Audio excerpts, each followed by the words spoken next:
Good morning, ladies and gentlemen, and welcome to this, the first and, dare I say, inaugural International Festival of Spleniology.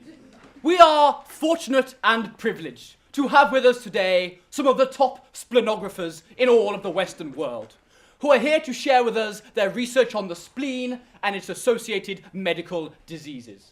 We are particularly fortunate to have with us Dr. Ulrich Gasput of the European Splenecology Centre in Frankfurt. Dr. Gasput's work is, of course, well known. He pioneered the techniques behind modern-day open spleen surgery, and he has campaigned tirelessly for splenochiatrical methods to be taught to all medical practitioners. Most importantly, he is the man without whom the word splenobotic would be entirely meaningless. Ladies and gentlemen, I present to you Dr. Ulrich Gasput. Ladies and gentlemen, it is a great honor that I speak to so many eminent splenicians such as yourselves. As you know, in recent years, we have made huge advances in the early diagnosis of a range of spleen conditions. However, my most recent research represents a significant step forward. Ladies and gentlemen, by taking data from the patient before, during, and crucially after the onset of the splenomic episode, we are able to determine key indicators of a range of factors relating to the spleen itself and the entire surrounding foot.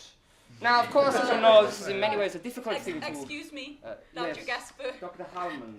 Yes, I'm sorry. Did you say the entire surrounding foot? Yes, the entire surrounding foot. Dr. Gasput, the spleen is not in the foot. Dr. Hallman, I have studied the spleen extensively. I am the leading expert on the spleen in all of the world. In many ways, I am the best splenosticist that we have seen in the last 25 years.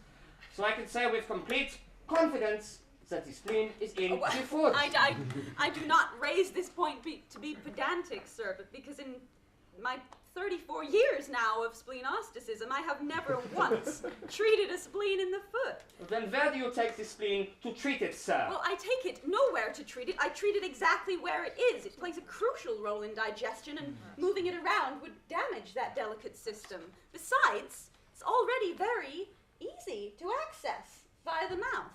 Via the mouth? Well, of course, Dr. Vines. How else would you get underneath the tongue? Well, the spleen is not underneath the tongue. You're quite right, it is in the foot. The spleen is not in the foot either. The spleen is in the foot, Dr. Vines. It's underneath the tongue. I agree. With whom, Dr. Wildner? Both of you? Well, no, it cannot be both, because the foot is not underneath the tongue. Nor is underneath the tongue and the foot. It doesn't matter because the spleen is neither underneath the tongue nor in the foot. And where is the spleen, Dr. Vines? Well, it's... Well... You don't know, do you? I bet you couldn't even point to a spleen, huh? Well, could you?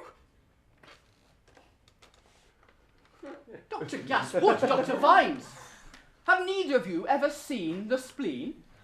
Well, it's a complicated question. Dr. Hallman? I thought I might have caught a glimpse of one as it dashed by. My goodness! Is there no one here, in this room of splenophiles, who has ever seen a spleen? It's more conceptual. Goodness! I thought I was the only one! Oh, ladies, gentlemen, calm down. I think in light of these developments, a change of agenda is in order.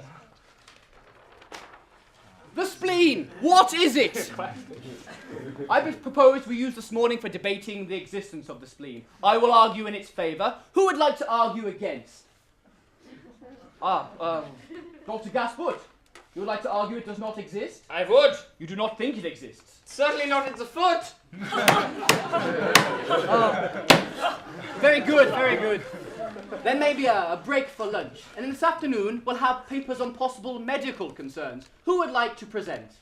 Dr. Hallman, yes? Yes, I have a paper on treating ruptured spleen. Ruptured spleens, Dr. Hallman? Yes, obviously never seen a ruptured spleen, but I do have information about treating ruptured lungs, and throughout I've replaced the word lung with spleen. Ah, good, very perfectly valid. Anyone else? Yes, well, I have a paper on setting fractured spleens. Fractured spleens, Dr. Vines. Well, in case the spleen turns out to be a bone. No, very sensible, very sensible. Would anyone else like to go? Oh, well, I have been working on a new way of treating spleens. Yes, Dr. Villeneuve? Yes, psychologically.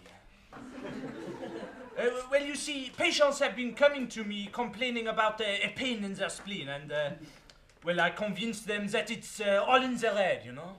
The spleen is in the head. No, I mean, I persuade them that they are just imagining it. The pain. Not the spleen. Dr. Villeneuve, you persuade your patients that they do not have a spleen. We pretty much, yeah. I mean, the problems go away, you know. You can't have a medical problem in a body part you don't have, right? Well, look, friends, just repeat after me, okay? I do not have a spleen. I do not have a spleen. Yeah, I call it the spleen illusion. Dr. Villeneuve, you can't just make up new words. No, you'll make us all look ridiculous.